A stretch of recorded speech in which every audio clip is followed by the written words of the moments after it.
నమస్కారం. NXTG news కి స్వాగతం. ఈనాటి వార్తా విశేషాలు. భారీ వర్షాలు, వరదలపై మరింత అప్రమత్తంగా ఉండాలని అధికారులకు సీఎం చంద్రబాబు సూచించారు. బుడమేరు వరద నీటి ప్రభావం తగ్గినందున కొంత ఉపశమనం లభించిందని పేర్కొన్నారు. సాయంత్రానికి అన్ని ప్రాంతాలు వరద నుంచి బయటపడొచ్చని అంచనా వేశారు. వరద ప్రభావిత ప్రాంతాల్లో సహాయ చర్యలపై అధికారులతో సీఎం టెలికాన్ఫరెన్స్ నిర్వహించారు. ఉత్తరాంధ్ర, గోదావరి జిల్లాలో పరిస్థితులపై కలెక్టర్లు, ఉన్నతాధికారులతో సమీక్ష చేపట్టారు.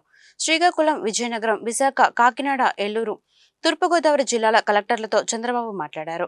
వాహనాలు, వ్యక్తులు వెళ్లలేని ప్రాంతాల్లో డ్రోన్లు వినియోగించాలని అధికారులను ఆదేశించారు. కాలువలో వరద ప్రవాహాలు, గట్ల పటిష్టతను డ్రోన్ల ద్వారా అంచనా వేయాలని సూచించారు. విజయవాడలో కొన్ని ఇళ్లు మినహా విద్యుత్ పునరుద్ధరణ పూర్తి అయిందని సీఎంకు అధికారులు వివరించారు. అంటువ్యాధులు ప్రబలకుండా పూర్తి స్థాయిలో పారిశుద్ధ్య పనులు చేపట్టాలని, వైద్య శిబిరాలు కొనసాగించాలని సీఎం ఆదేశించారు. మా ఉద్దేశం ఎన్యూమరేషన్కి వెళ్తున్నాం. అయితే ఎన్యూమరేషన్కి వెళ్లే మునుపు ఇంకొక మేజర్ వర్క్ మాకు అనిపించేది ఏంటంటే స్కూటర్లు కానీ,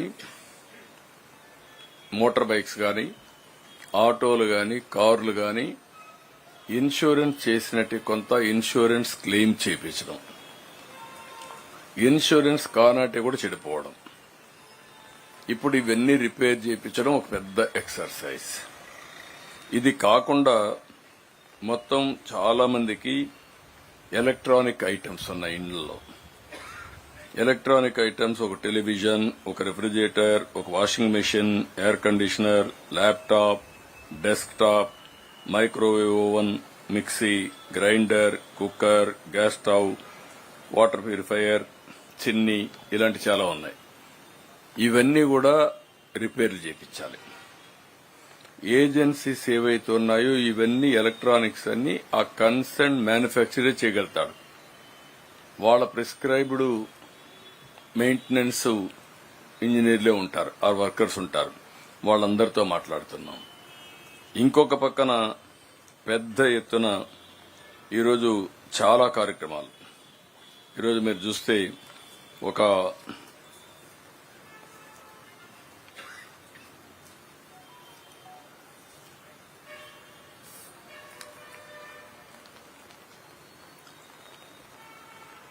ఎలక్ట్రికల్ ఉన్నాయి, కొన్ని సాచెట్స్ ఇలాంటివన్నీ ఇదే పోవడం, ఎలక్ట్రీషియన్ కావాలి, ఫీజులు పోవడం, అన్ని ప్లంబర్స్, ఇంకొక పక్క పెయింటర్స్, కార్పెంటర్స్, ఇలాంటి చాలా ఉన్నాయి. వాళ్ళందరికీ అర్బన్ కంపెనీని పెట్టాం. అర్బన్ కంపెనీలో యాడ్ చేశాం. మేము వీళ్ళందరినీ అవైలబిలిటీలో పెట్టాం. గ్యాస్ ఉంది, గ్యాస్ కంపెనీసే చేయగలుగుతాయి. మళ్ళా ఆ గ్యాస్ కంపెనీకి సంబంధించిన మెయింటెనెన్స్ చేసే వాళ్ళందరినీ మెకానిక్స్ ని పంపించాలి. ఆ స్పేర్ పార్ట్స్ కూడా వాళ్లే ఇవ్వాలి. ఎలక్ట్రానిక్స్ గాని, స్టవ్లకు గాని ఆ గ్యాస్ కంపెనీసే పెట్టాల్సిన అవసరం వస్తుంది. అవి కూడా వర్కౌట్ చేస్తున్నాం. ఇవన్నిటికీ రేపు ఫుల్ స్వింగ్ లో మోటార్ వెహికల్ ట్రాన్స్పోర్ట్ కమిషనర్ చెప్పాను. కొన్ని వాళ్లకు ఎక్కడైతే ఆ కంపెనీ ఆథరైజ్డ్ డీలరే ఉంటాడు, ఆథరైజ్డ్ మెకానిక్ దగ్గర పోతేనే క్లెయిమ్స్ వస్తాయి. ప్రకాశం బ్యారేజ్ వద్ద గేట్ల మరమ్మతు పనులు పూర్తయ్యాయి. దెబ్బతిన్న 67, 69, 70 గేట్ల వద్ద స్టీల్తో తయారు చేసిన భారీ కౌంటర్ వెయిట్లను ఇంజనీర్లు ఏర్పాటు చేశారు. నిపుణుడు కన్నయ్య నాయుడు మార్గదర్శనంలోనే కేవలం 5 రోజుల్లోపే 3 గేట్ల వద్ద కౌంటర్ వెయిట్లను ఏర్పాటు చేసినట్లు అధికారులు వెల్లడించారు. వేకాం ఇన్ఫ్రా సంస్థ గేట్ల మరమ్మతులు చేపట్టింది. మార్గదర్శనం చేసిన కన్నయ్య నాయుడుని ఇంజనీర్లు సన్మానించారు. ఈ సందర్భంగా ఆయన మాట్లాడుతూ గేట్ల మరమ్మతు పనులు శరవేగంగా పూర్తి చేశాం.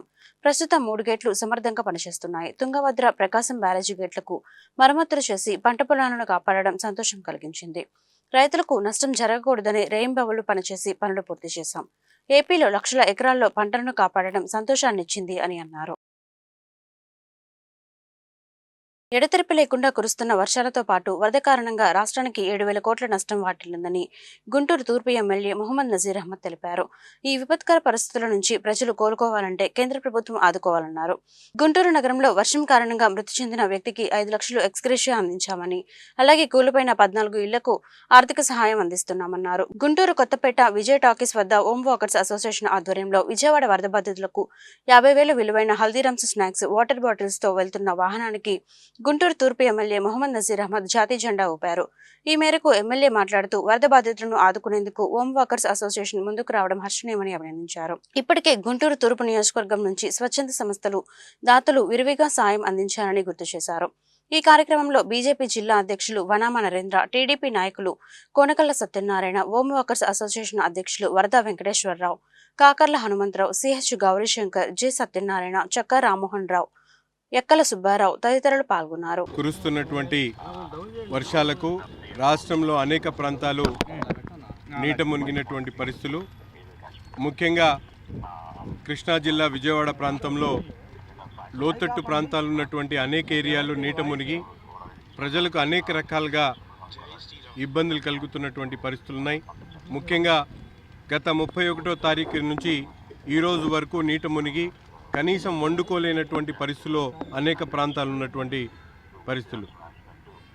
అటువంటి చోట గతంలో కూడా అనేక సార్లు గుంటూరు నగరం నుండి పెద్ద ఎత్తున అనేక అసోసియేషన్స్, అలాగే ఎన్జిఓ అసోసియేషన్తో పాటు రాజకీయ నాయకులు పెద్ద ఎత్తున సహాయ కార్యక్రమాల్లో పాల్పంచడమే కాకుండా వివిధ రకాలుగా తమ వంతు సహాయ సహకారాలు అందిస్తున్నటువంటి పరిస్థితుల్లో భాగంగా గతంలో ఫ్యాన్సీ డీలర్స్ అసోసియేషన్ కానీ, అలాగే ఏపీ క్యాటరర్స్ కానీ, హోటల్స్ అసోసియేషన్స్ కానీ, వాసవి కన్యకా పరమేశ్వరికి సంబంధించినటువంటి సభ్యులు కానీ, అలా ముఖ్యంగా కిరాణా మర్చెంట్స్ అసోసియేషన్స్ వాళ్ళు కానీ, ఈరోజు హోమ్ వాకర్స్ అసోసియేషన్ వాళ్ళు పెద్ద ఎత్తున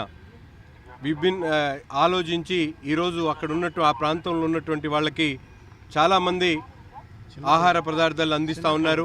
అంతేకాకుండా వాటర్ బాటిల్స్ కానీ, పాల ప్యాకెట్స్ కానీ విరివిరిగా వస్తున్నటువంటి పరిస్థితులు ఉన్నాయి.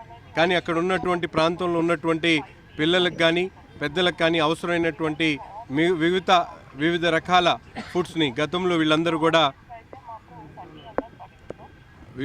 వివిధ రకాలుగా గ్లూకోజ్ ప్యాకెట్స్తో పాటు ఏదైతే ఎనర్జీ డ్రింక్స్తో పాటు ఈరోజు హల్దీరామ్ సంబంధించినటువంటి స్నాక్స్ 4 రకాల స్నాక్స్ దాదాపు 8,000 ప్యాకెట్లను ఆ ప్రాంతంలో ఇచ్చేయడానికి ముందుకు వస్తున్నందుకు వారందరికీ కూడా హృదయపూర్వకమైనటువంటి ధన్యవాదాలు తెలుపుతా ఉన్నా. అంతేకాకుండా మేమందరం కూడా చూస్తూ ఉన్నాం, రాష్ట్రంలో రోడ్లు కానీ, ముఖ్యంగా ప్రకాశం బ్యారేజ్ సంబంధించినటువంటి మరమ్మతులు కానీ ఈరోజు కేంద్రం ముందుకొచ్చి సహాయం చేయాల్సినటువంటి అవసరం ఎంతైనా ఉంది. ఎందుకంటే ఇప్పటికే అంచనా వేసి దాదాపు 7,000 కోట్ల రూపాయల నష్టం ఈ రాష్ట్రంలో జరిగింది. కాబట్టి ఆ నష్టాన్ని వెంటనే కేంద్ర ప్రభుత్వం ముందుకొచ్చి ఆంధ్ర రాష్ట్రాన్ని కాపాడాల్సినటువంటి గురుతర బాధ్యత ఈరోజు కేంద్ర ప్రభుత్వం మీద ఉంది. ప్రభుత్వాలు ముందుకొచ్చి సహాయం చేస్తే తప్ప ప్రజలు గట్టెక్కేటువంటి పరిస్థితి లేదు. కాబట్టి ప్రతి ఒక్కరు కూడా మానవతా దృక్పథంతో ఈ వరద బాధితులను ఆదుకోవాలి. నిన్న కూడా గుంటూరు నగరంలో వరదల్లో చిక్కుకొని చనిపోయినటువంటి వ్యక్తికి వెంటనే ప్రభుత్వం 5 లక్షల రూపాయల ఎక్స్గ్రేషియా కూడా అందించడం జరిగింది. అంతేకాకుండా గుంటూరు నగరంలో ఉన్నటువంటి 14 ఇళ్ళు కూలిపోతే వాళ్ళందరికీ కూడా ఈరోజు ఆర్థిక సహాయం చేస్తూ ఉన్నాం. అంతేకాకుండా అనేక చోట్ల ఆ వరదల దాకిడికి గురైనటువంటి వాళ్ళకి నగరపాలక సంస్థ విరివిరిగా వాళ్ళందరికీ కూడా భోజనాలు ఏర్పాటు చేయడం, ఇక్కడ నుంచి శానిటేషన్ సిబ్బంది కానీ అధికారులను పంపించి అక్కడ అనేక కార్యక్రమాలు చేస్తూ ఉన్నాం. నగరంలో ఎడతెరిపి లేకుండా కురుస్తున్న వర్షాలతో లోతట్టు ప్రాంతాలు జలమయం కాకుండా సహాయక చర్యలు చేపట్టాలని నగరపాలక సంస్థ అదనపు కమిషనర్ కె రాజలక్ష్మి అధికారులను ఆదేశించారు. అలాగే పారిశుద్ధ్యం క్షీణించకుండా ఎప్పటికప్పుడు క్లీనింగ్ పనులు నిర్వహించాలన్నారు. సీజనల్ వ్యాధులు ప్రబలకుండా ముందస్తు జాగ్రత్తలు తీసుకోవాలన్నారు. సోమవారం గుంటూరు నగరపాలక సంస్థ కార్యాలయం కౌన్సిలింగ్ మీటింగ్ హాల్లో ప్రజా సమస్యల పరిష్కార వేదిక స్పందన కార్యక్రమం జరిగింది. ఈ సందర్భంగా గుంటూరు నగరానికి చెందిన పలువురు బాధితులు తమ సమస్యలు పరిష్కరించాలంటూ నగర అదనపు కమిషనర్ రాజలక్ష్మికి విజ్ఞాపన పత్రాలు అందజేశారు. ఆయా సమస్యలను నిర్ణీత సమయంలోనే పరిష్కరించాలని సంబంధిత అధికారులను ఆమె ఆదేశించారు. నగరవాసులకు మెరుగైన మౌలిక వసతులతో పాటు కనీస సౌకర్యాలు కల్పిస్తామన్నారు. పర్యావరణ మార్పుల కారణంగా అకాల వర్షాలు కురుస్తున్నాయని నీటిపారుదల రంగ నిపుణులు టి లక్ష్మీనారాయణ తెలిపారు. ఎక్కడో కళింగపట్నంలో తుఫాను తీరం దాటితే వరద బీభత్సానికి విజయవాడ ముప్పుకు గురైందన్నారు. దశాబ్దాల నుంచే బుడమేరు నుంచి విజయవాడకు ప్రమాదం పొంచి ఉందన్నారు. బుడమేరు పరివాహక ప్రాంతం ఆక్రమణలకు గురైందని, ఈ తప్పు ప్రభుత్వానిదే కాదని సామాన్య పౌరులకు కూడా వర్తిస్తుందన్నారు. మానవ తప్పిదంతోనే విజయవాడ డ్రైనేజీ వ్యవస్థ అధ్వానంగా మారిందన్నారు. గుంటూరు రామన్నపేటలో జనచైతన్య వేదిక కార్యాలయంలో సోమవారం బుడమేరు నేర్పిన గుణపాఠాలపై చర్చాగోష్ఠి కార్యక్రమం జరిగింది. ఈ సందర్భంగా లక్ష్మీనారాయణ మాజీ మంత్రి డొక్కా మాణిక్యవర ప్రసాద్ తో కలిసి మీడియాతో మాట్లాడారు. ఈ విపత్తును కేంద్ర ప్రభుత్వం జాతీయ విపత్తుగా ప్రకటించి ఇతోధికంగా ఏపీని ఆదుకోవాలన్నారు. అలాగే రాష్ట్రంలో ఉన్న వాగులను ఆధునీకరించాలన్నారు. హైడ్రా సంస్థను ఏర్పాటు చేసి చెరువులు, వాగుల ఆక్రమణలు తొలగించాలన్నారు. అమరావతి మహానగరం నిర్మాణం జరుగుతోందని, నీటి అవసరాల కోసం వైకుంఠపురం దగ్గర నూతన రిజర్వాయర్ నిర్మించాలన్నారు. ఈ కార్యక్రమంలో జనచైతన్య వేదిక రాష్ట్ర అధ్యక్షులు వల్లంరెడ్డి లక్ష్మణ్ రెడ్డి, గోపాలకృష్ణ తదితరులు పాల్గొన్నారు. విజయవాడలో జరిగిన నష్టం అపారమైంది. దానిలో చాలామంది పేద ప్రజలు, మధ్యతరగతి వర్గాలు బాగా నష్టపోయారు. చాలామంది ప్రాణాలు కోల్పోయారు. వాళ్ళందరినీ ఆదుకోవడానికి ప్రభుత్వం చేస్తున్న కృషి, ముఖ్యంగా గౌరవ ముఖ్యమంత్రి గారు చేస్తున్న కృషి చాలా అపారమైంది. నేను ఈ సందర్భంగా విజ్ఞప్తి చేసేది ఏంటంటే, అక్కడ సింగనగర్ ఆ ప్రాంతాలన్నింటిలో కూడా చాలామంది యువత, చాలామంది యంగ్ పీపుల్ చాలా నష్టపోయారు. చాలా పరిదినాలు నష్టపోయారు. చాలా వాళ్ళకున్న ఎడ్యుకేషన్ అంతా డిస్టర్బ్ అయింది. కాబట్టి అనేక మంది సహాయ కార్యక్రమాలు చేయడానికి అనేక పారిశ్రామికవేత్తలు, పెద్ద పెద్ద సంస్థలు అంతా ముందుకు వస్తూ ఉన్నారు. అక్కడున్న యువతకి స్కిల్ డెవలప్మెంట్ పెట్టి వెంటనే వాళ్ళందరికీ ఉద్యోగ భద్రత కల్పించే విధంగా ఆ ప్రాంతంలో ప్రత్యేక శ్రద్ధ తీసుకోవాలి. బుడమేరు ముంపులో గుణపాఠాలు నేర్చుకొని భవిష్యత్తులో అన్ని వాగులు, అన్ని వంకల్లో ఇలాంటి భవిష్యత్తులో జరిగినప్పుడు ఎలాంటి చర్యలు తీసుకోవాలి, ఇప్పుడే జాగ్రత్త పడితే మంచిది. ఇప్పుడు హైదరాబాద్ హైడ్రా చేస్తూ ఉన్నారు. హైడ్రా కింద చాలా జరుగుతూ ఉంది, డిమాలిషన్ జరుగుతాం.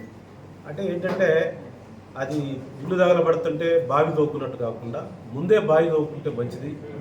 అందువల్ల ఇప్పుడు బుడమేరు గుణపాఠం, హైడ్రా గుణపాఠం తీసుకొని ఇప్పుడే బుడమేరు అనుభవం అన్ని నగరాల్లో, అన్ని గ్రామాల్లో ఉన్న ముంపు ప్రాంతాలని కాపాడాలని చెప్పి ఆ నష్టాన్ని ఇప్పుడే అంచనా వేయడం కూడా కష్టమే.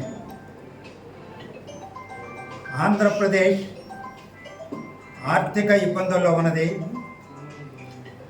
గత ప్రభుత్వం యొక్క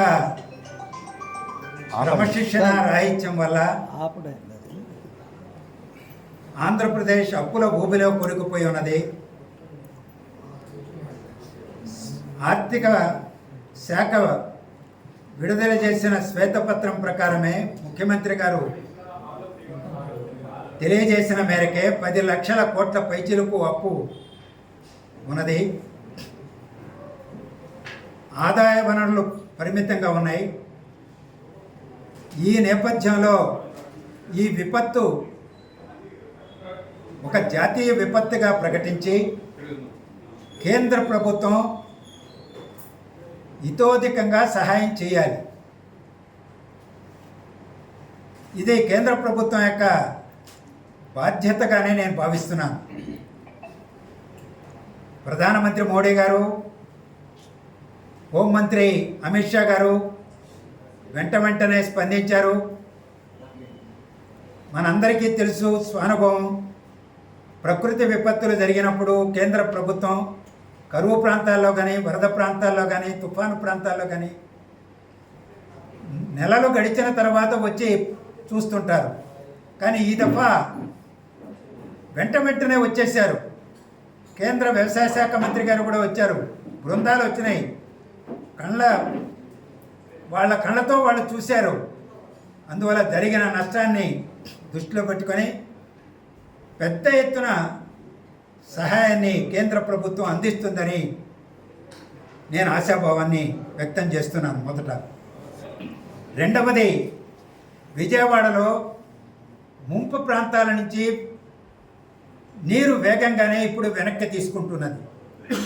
కారణం వర్షం ఆగిపోయింది. అప్పుడప్పుడు వచ్చి కొద్దిగా ఆందోళనకు గురి చేస్తున్నా పైభాగంలో మళ్ళీ బుడమేరు లేకు కొంత నీరు వస్తున్నప్పటికీ మొన్న నేను చూసిన దాన్ని బట్టి వెలగలేరు రెగ్యులేటర్ దగ్గర నీరు ఇది తగ్గిపోయింది. కిందికి సహజ మార్గంలో బుడమేరు ప్రవాహం ఇప్పుడు లేదు. బుడమేరు డైవర్షన్ కెనాల్ ద్వారా నీరు వస్తున్నది.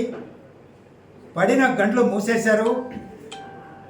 అక్కడ ఎడమ వైపున పడిన గండ్ల ద్వారానే విజయవాడలోకి నీళ్ళు వచ్చాయి. వాటిని పూర్తిగా రాళ్లతో మూసేశారు. కొద్దిపాటి లీకేజీలు ఉన్నాయి. వాటిని కూడా మూసేసే పనులు కొనసాగుతున్నాయి. అవి వర్షం రాకపోతే నీరు ఇంకా విజయవాడ మీదకి రాదు. ప్రకాశం బ్యారేజీని భారీ పడవలు ఢీకొట్టిన ధ్వంసం చేసిన ఘటనపై పోలీసులు దర్యాప్తును ముమ్మరం చేశారు. 2 నిందితులను విజయవాడ పోలీసులు అరెస్ట్ చేశారు. కొట్టుకొచ్చిన వాటిలో 3 పడవలు కుక్కలగడ్డ ఉషాద్రికి చెందినవిగా గుర్తించారు. ఉషాద్రితో పాటు సూరాయపాలెం వాసి కోమటిరెడ్డి రామ్మోహన్ కు కూడా పోలీసులు అరెస్ట్ చేశారు. నిందితులు విజయవాడ కోర్టుకు తరలించారు. వాయుగుండం ప్రభావంతో ఉత్తరాంధ్ర జిల్లాలో భారీ వర్షాలు కురుస్తున్నాయి. దీంతో అనకాపల్లి జిల్లాలోని తాండవ జలాశయంలో నీటిమట్టం ప్రమాదకర స్థాయికి చేరుకుంది. ఇక్కడికి 2 గేట్లు ఎత్తి 600 క్యూసెక్లు నీరు విడుదల చేశారు. జలాశయం పూర్తి స్థాయి నీటిమట్టం 380 అడుగులు కాగా ప్రస్తుత నీటిమట్టం 379 అడుగులుగా నమోదైంది. తాండవ జలాశయం వరద రహదారిపై పొంగి ప్రవహిస్తోంది. దీంతో అధికారులు లోతట్టు ప్రాంతాలను అప్రమత్తం చేశారు. ఉప్పరగూడెం, గన్నవరం, మెట్ట గ్రామాల మధ్య రాకపోకలు నిలిచిపోయాయి. కళ్యాణ పులోవ జలాశయం ప్రమాదకర స్థాయికి చేరుకుంది.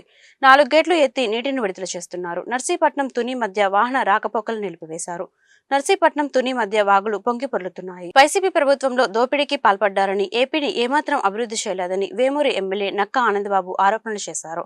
కాల్వలు, డ్రైన్లపై కనీసం దృష్టి పెట్టలేదని విమర్శలు చేశారు. వేమూరు నియోజకవర్గంలోని వరద ప్రభావిత ప్రాంతాల్లో సోమవారం ఎమ్మెల్యే నక్కా ఆనందబాబు పర్యటించారు. చుండూరు మండలం ఆలపాడు, మండూరు, వేమూరు మండలం కోడిపర్రు, పెనుమర్రు, అబ్బనగోడవల్లి, కొల్లూరు మండలం రావింకపాడు గ్రామాల్లో బాధితులను పరామర్శించి వారికి అందుకున్న సహాయక చర్యలపై వివరాలను ఎమ్మెల్యే నక్కా ఆనందబాబు అడిగి తెలుసుకున్నారు.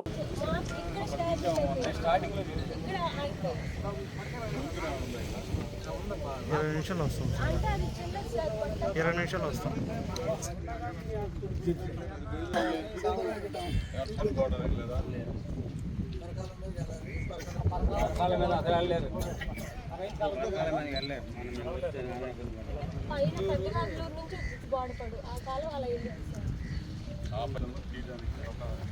మండూరు అవన్నీ ఇక్కడికి వచ్చి అంటే